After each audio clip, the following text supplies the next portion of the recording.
Zombie.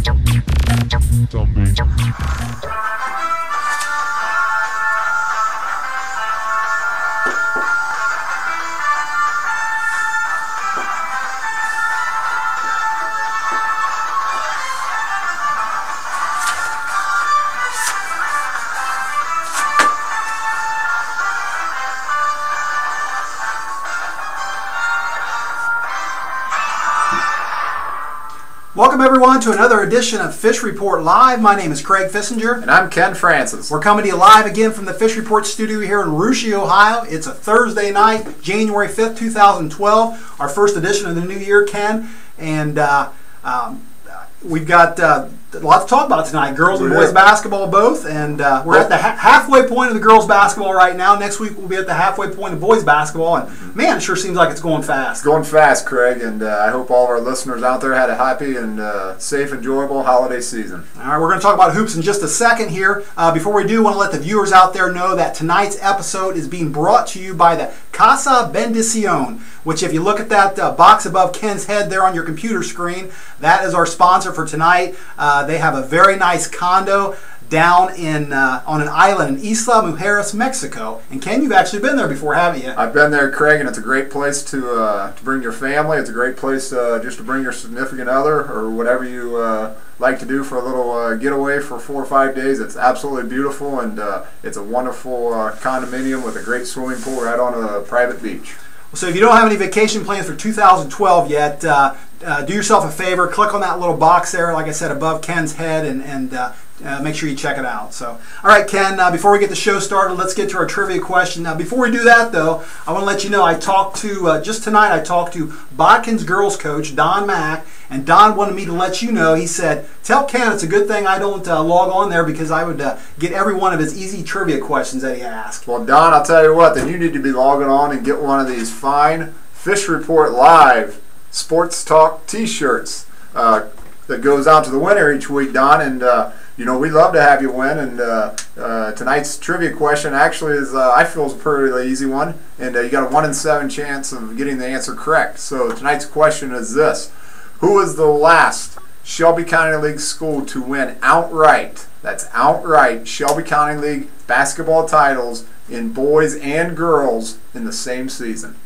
The last Shelby County League school to win outright boys and girls basketball titles in the same season. Boys and girls, same season. Same season. It will not happen this year. I don't make many guarantees, Craig, on our show, but I guarantee you that will not happen this year. I don't know the answer to that one, and I'm looking forward to finding out here at the end of the show. So, and you know how to do it out there, viewers. Get on that social streams tab on the right side of the computer screen, log in with Facebook or Twitter, and send your answer in, or text it to us if you have our text phone number. So, all right, Ken, let's get to tonight's show. Let's start out with girls basketball. Why don't we do this? We'll go through the standings, try to update the standings as we go. We had 3 games in progress tonight. I'll ask you about updates on those games, and we'll go through the standings here and see how we're sitting here at the end of the night. Sound good? Sounds great. All right. Well, we'll start out with Anna. Anna's at the top of the girls' league right now. They're at 5-0. 9-0 overall. They were looking to go perfect here in the first round. They played a game tonight at Jackson Center. I was really looking forward to this game. It's a battle of the 2 top scorers in the county. Brooke Richard at 23.7 a game and for Jackson, and Natalie Billing for Anna. She's averaging almost 18 points a game. And any update on that game? Dude, Craig, tell you what, Anna went over to Jackson Center tonight, and there was a lot of points scored. Anna ended up winning 83-50. Wow. So a high-scoring game, and if I had to bet, Natalie Billing and Morgan Hillscamp from Anna probably both poured in quite a few tonight. I don't have any scoring breakdown, and with Jackson getting 50 off of Anna, I would assume that Brooke Richard also chipped in quite a few as well. So high-scoring game at Jackson Center tonight. Anna just keeps rolling, Craig. I'm looking at the schedule. Anna finishes the regular season 20-0. Wow. Nobody's going to beat them. All right, all right. Okay, let's move on here. Like I said, Anna's, well, we'll move them to 6-0 then. They go from 5-0 to 6-0, perfect in the first round. Second in the county right now is Fort Laramie. They're at 4-1 in the county, 5-4 overall. They had a game actually tonight at Lehman. It wasn't a county game, but they played at Lehman. I do know for a fact, I talked to Coach Siegel at Fort Laramie today. She told me that Darian Rose and Renee Meyer would not play. They suffered or had concussion symptoms from a collision they had a couple games ago. Definitely weren't going to play tonight. I know Lehman had a couple nice players themselves, so I expected that one to be pretty close. Any update on that one? I do, Craig. It was a good game at Lehman tonight. At halftime, Laramie actually held a 10-point lead, but after 3 quarters, Lehman had cut the deficit to 28-25. But a big fourth quarter by Fort Laramie propelled them to the victory, 47-30 final score. The Lady Redskins with the win. Laramie was paced by Reggie Brandowy and also Megan Imwally, who poured in 10 points. And Holly Bonanza, I believe she's just a freshman, Craig, stepped in for Darian Rose and ran a great floor game tonight for Fort Laramie. Really took good control of the ball and ran the offense well. So I'm sure Coach Siegel is very happy with her play. And Lehman was led by Sargent and Harrelson with 11 apiece, and Lindsey Spearman, the high-scoring guard, was held to 8 points. Lehman's record's not that good. I believe they're at 3-6 now, but they were missed their leading scorer for 4 games. She went to Paradise for a while and spent about 10 days down in Hawaii. So she was gone, and so their record's a little deceiving. But Lindsey Spearman's a great player, and I think Lehman's going to be a nice team come tournament time. Yeah, when I was talking to Coach Siegel, she told me that Spearman was a phenomenal player for her. I know she was averaging a little over 18 points a game, so she was held down quite a bit. Right, she only had 8. Mm-hmm. So. All right, and then our last game that was going on tonight was actually the Fairlawn at Russia game, and for that we want to get on our let's get a hold of our SEL hoops correspondent TK, see if he can give us an update on the Fairlawn at Russia game. I stopped in there myself early, saw it was 8-0 early. Russia was up, didn't bother to stick around for the rest of it, but we'll find out here from TK what the scoop on that game was.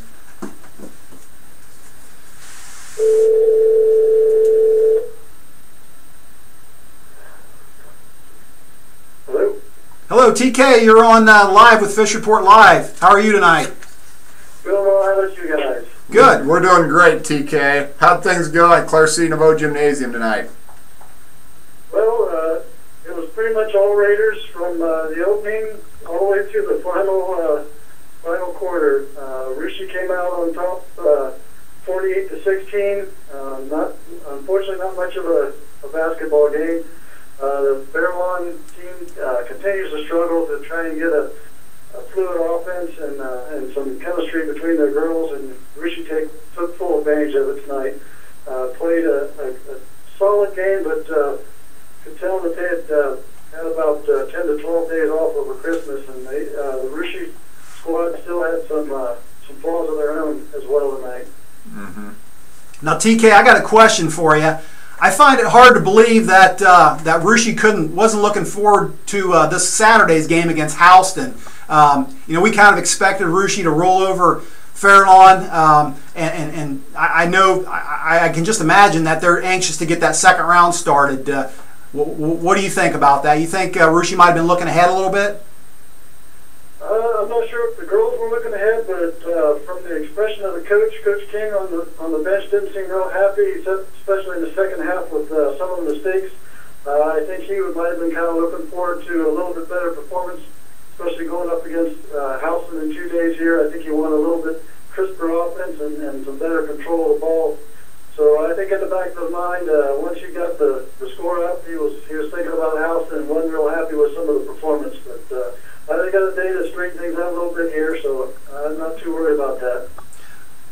Okay, well, speaking of that, let's look forward to this Saturday, and we're starting the second round of SEL play. We'd like to maybe give you the games that they're playing this Saturday, and can you give us maybe some type of predictions? I can give you, I guess, what insight I can make on them. We can start off with that Fairlawn and Botkins. As I said, Fairlawn struggling to get some chemistry together. They were beat by Botkins the first time around by 9. I see Botkins winning that one again. Probably not a lot of change with Fairlawn. They still got a lot of growth to go through. So I think Botkins will take that one. Okay, I saw Coach, or actually talked to Coach Mack there tonight, and he was there scouting. He said, he was scouting tonight. He was looking forward to that game, and I know they're playing decent this year, so I'm sure he's looking forward to getting hopefully picking up a win there. So, all right, let's move ahead to Fairlawn at Jackson Center. Now, before you make this prediction, TK, I was mentioning to the viewers earlier that Darian Rose and Renee Meyer, the post player at Fort Laramie, didn't play tonight because of concussion symptoms they had. Now, Coach Siegel is expecting them or hoping to get them cleared tomorrow to practice, and hopefully they can play at Jackson this Saturday. I don't know if that changes your thoughts or if you already knew that or not. How do you see that game? I think it's going to make it a lot closer than the original, or rather the first game of the season, which Fort Laramie took 46-30 at Fort Laramie. They got to travel to Jackson Center. I can see Jackson Center, they're going to at least make a game out of it, and being at home, might have to give them the nod, especially as you mentioned, even if Darian and Renee come back, it's hard to come back off of any time off, especially an injury. And come back and be at 100%. So I'm looking forward to be a good game, and I think I'd give the nod to Jackson Center at home on that one. That's an interesting pick there, TK.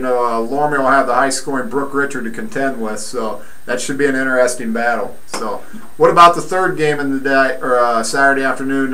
Houston coming to Russia. That'll be an interesting matchup. Yeah, as I mentioned before, at the beginning of the season, Houston did pretty much take it to Russia when the Raiders went over to Houston, beat them 51-35. Raiders probably had one of their poorer games of the year.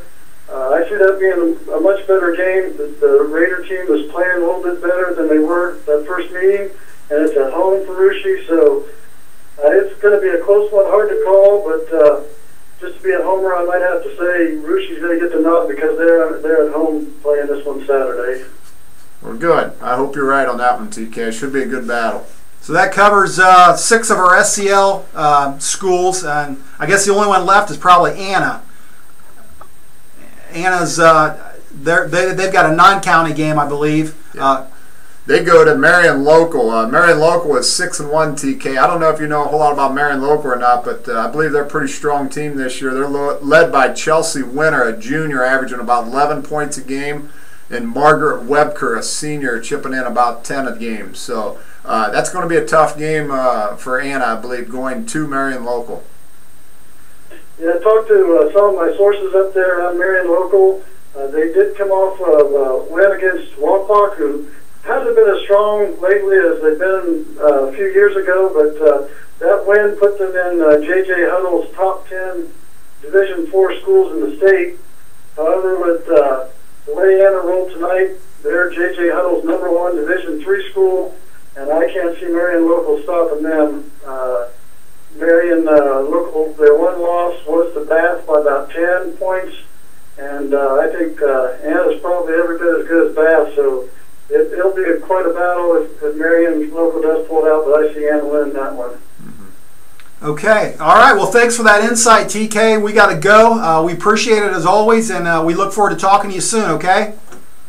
All right. We'll talk to you later. Thanks, TK. All right. Some good insight there from TK. That's TK, our correspondent there on girls basketball, and tell you what, he does a fantastic job for us, Craig. He sure does. Okay, well, I kind of got away from the standings, but as I mentioned earlier, Anna's in first at 6-0. Laramie's 4-1 in the county. Houston did have a game tonight. They're at 3-3, and since Russia won over Fairlawn tonight, Russia is at 3-3 also. So Russia and Houston are in a two-way tie in third place. Ken, we've got Botkins that didn't play tonight. They're at 2-3, and Jackson Center went down to 2-4. So they're in sixth place, and then Fairlawn will go to 0-6, and they're in last place. So that's our standings in girls basketball right now. I think that does it for the girls. Why don't we? Let's take a quick break. We'll come back and talk about the boys. Let's go to break and see a commercial from our sponsor, the Casa Bendición, and the same sponsor that's up in the corner of the screen there. Let's check a commercial out from them.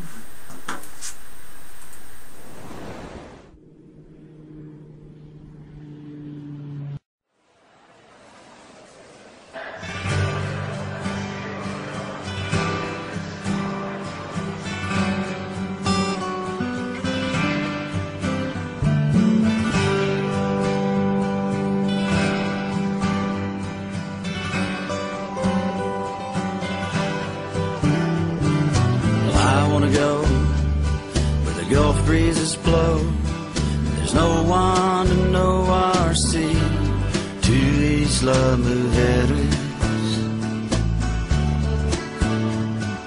Just a few days in the wind and waves, face down in the sand and the sun, just my baby and me.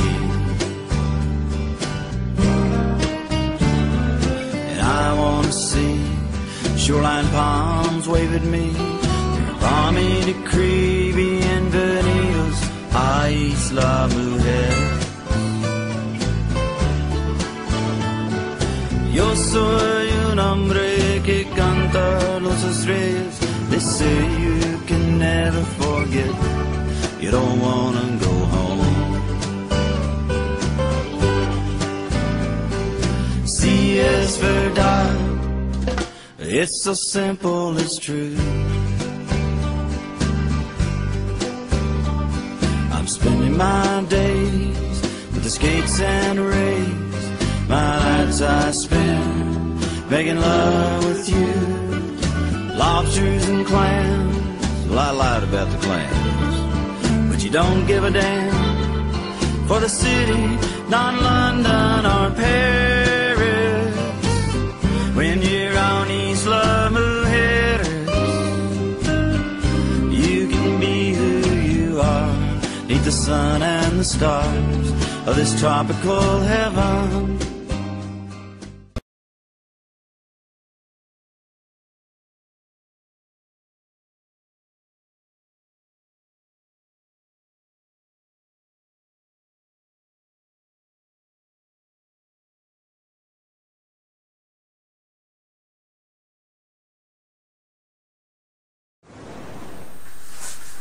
All right, welcome back, everyone. Ken, didn't that commercial look like a lot of fun there? That did, Craig, and like I said before, it is a lot of fun down there. It's paradise, and it's a fun place to go. I would highly recommend it to any one of our listeners or anybody out there that's looking for a good time to take advantage of the nice condominium provided by our sponsor. All right. Well, before the break, Ken, we were talking about girls basketball. Let's change gears now and talk about SCL boys. I want to run through the standings real quick. Say what everybody's record is, and then we'll talk about the SCL games coming up this Friday.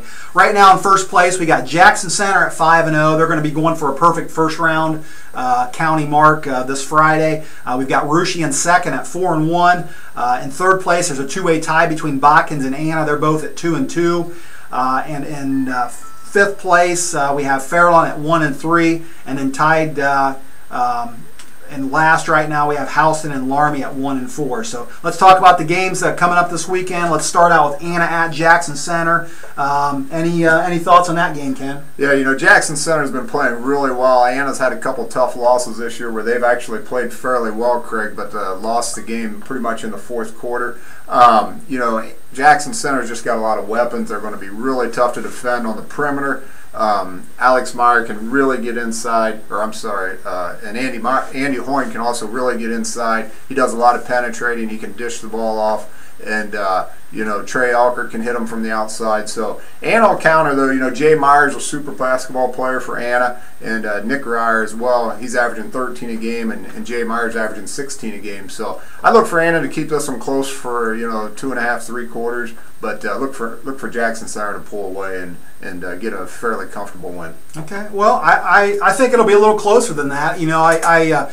Jackson struggled in shooting against Laramie. Their perimeter players, I think I read in the paper tonight, were like 3 for 24 from the perimeter. You know, Laramie played them tight. We saw Anna play at Russia here recently. Played a nice game at Russia, and I think this is really a must-win for Anna. You know, Anna's they're 2-2 right now. You don't want to get 3 losses in the Shelby County League, especially with Jackson and Russia in front of you. You know, if they can hang a loss on Jackson, Anna's right in there in the race with the rest of them. So yeah. I think it's going to be. I think it'll be a little closer than people think. Like I said, it's a must-win for Anna, and should be a good game though. Yeah. Should be a good game. The next game we got is Fort Laramie at Botkins. I think this is going to be a pretty good game too. And I don't know if you have any thoughts on it, Ken, but you know, I think again, Fort Laramie's their record's 1-4, 1-6 overall, which is a very uncharacteristic of Fort Laramie. I don't think anybody's going to overlook Fort Laramie based on their history. They played well against Jackson Center. It was a 4-point game, 40-36. So Laramie's, I think they'll play them tough. And talking about the games that must win, I feel Laramie's got to win this game, don't they, Ken? I feel it is, Craig. Laramie, like you said, they played Jackson Center right down to the final buzzer, and they played Russia right down to the final buzzer, the two top teams in the league so far. So they've played them two teams tough. Like you said, Craig, they're 1-6 overall. They're 1-4 in the league. After the Botkins game, they go to Versailles on Saturday night. Versailles is loaded. And then at Jackson Center again next Friday night. So if they don't win this game at Botkins Friday night, they're staring at possibly a 1-9 start. But Craig, like you said, Fort Laramie's Fort Laramie, and they're always going to put fear into teams. They're always going to be tough to beat. I don't care if they're 1-9 or 10-0 or whatever their record is. They're going to be tough to beat. They're going to be there. They're going to play hard. But I watched Botkins play at Russia a few weeks ago, Craig, and Botkins is pretty good. They're very quick. They're athletic, and they got a couple pretty big kids in the middle. And Botkins is a pretty good team, and I look for Botkins to prevail in this one as well. Okay, yeah, Ethan Zephyr's a nice player. I actually saw a nice story on him in the Wapak Daily News this week. Mm-hmm. I had a link to that on Fish Report, but nice basketball player, and actually I guess a pretty good soccer player too. Yes, he is. Very quick. Yeah, but back to Laramie, one more thing. I don't know if they can get in the county race anymore at 1-4, but to gain some confidence come tournament time, like you said, I think they got to win this game. Mm-hmm. I think they got to win this. All right, and our last game is actually Fairlawn at Russia, and we'll be attending this one, and kind of looking forward to this game as being a battle between the county's top two scorers. You got Brandon Wilson at second in the county at 18 points a game, and then you had Anthony Gillum, who was averaging 23 points a game, but Anthony's not playing, is he? No, he's not, Craig. Anthony was hurt in the Fort Laramie game actually broke a bone in his wrist. And I believe you talked to Coach Derek Alexander, didn't you, about that? Yeah, we talked this morning, and we shared our notes on Coach Alexander, and I guess I just kind of want to go over some of the questions we asked him, and maybe you can explain to our viewers exactly how Coach answered these. But I asked about Anthony Gillum, what exactly happened to him, and I asked Coach, I said, who replaces him in scoring? I mean, what do you do when you got a guy that's averaging 23 points a game? How do you replace that scoring? The team has made some big adjustments, Craig. And Coach Alexander, he was grateful to take the time to talk to us this morning. The team's adjusted well. All the kids understand that they've just got to pick up their game. Obviously it's going to be a lot tougher when you lose a 23-point per game score. Not everyone can. Everybody has to chip in a little bit to get that 23 points back. So, it's got to be a collective effort. They're not, one person is going to do it. So, they're working hard as a team, and it's a team game, and it's definitely a team game right now for Fairlawn. Okay. How I guess maybe more importantly, how's he dealing with it right now, and when does he expect to be back? He's been very positive about it. Anthony's a good kid. He's been around for a while. He's just a junior, but he's been through a lot already. And he had the surgery on December the 30th. He starts rehab next Monday on January the 9th. Fairlawn's expecting him to be back for the Laramie game at Fairlawn on January the 27th, Craig. Wouldn't surprise me if he's back a week before that. But so he's got a little ways to go. Like I said, he starts rehab Monday, and more time will tell then. Okay. Well, they also had a scare with Trey Everett, too. I remember a few weeks ago reading something about him possibly being out, but he's back, right? He's back, Craig. He's at 100% now. Initially, the doctors thought he possibly broke his ankle, which would have done a real blow to Fairlawn, and because Trey can really get up. He can do it all. And but they had a few different doctors look at him, and surprisingly, he's back to 100% already. He's doing well. Okay, well, good for them. Yeah, that would be pretty detrimental to have two of your top scorers out for sure. And okay, now they're heading to the Russia game, like we said. We asked Coach Alexander what kind of concerns he had against Russia, and why don't you explain to viewers what he said? Well, Craig, anytime you play Russia, your biggest concern, the first words out of the coach's mouth are going to be the Big Wilson kid. And Big is right. Brandon stands at 6 feet 9 inches tall. He's averaging over 18 points a game. He's been a handful for everybody this year. He's having a phenomenal year, and Coach Alexander says, he's going to get his points. He's going to get his rebounds. We can't stop him. We just hope to contain him. And they're hoping to shut down some of our perimeter kids and make other people beat us. And we'll see what happens. Okay, all right. Should be a good game, though. Looking forward to that. And we thank Coach Alexander for taking time out of his busy schedule to talk to us and answer some of our questions. So, all right, well, before we wrap things up tonight, Ken, let's get back to our trivia question. Why don't you go over the trivia question again real quick and find out if we had any winners? Sure. Tonight's trivia question was, who was the last Shelby County League school to win outright Shelby County League basketball titles in boys and girls in the same year? Craig, we do have a winner. The winner is Mark Hoyne from Russia. There's two Mark Hoynes from Russia. He's the Mark Hoyne that lives on State Route 47 and the son of Jim and Marty Hoyne. And the correct answer was Anna. In 2007, 2008, the Anna boys went 12-0 to obviously win the league title outright. And surprisingly, their girls went 9-3 to win the league title outright. Fort Loamy girls that year went 8-4, as did the Houston girls go 8-4. So that's tonight's trivia question. We think we had several correct answers again, but the first one goes to Mark Hoyne. Congratulations, Mark. Good job, Mark. All right, well, let's wrap her up here, Ken, and hopefully we'll be back here in a week or two. I'm never quite sure of our schedule. It depends on what we got to talk about, so maybe we'll see you next week.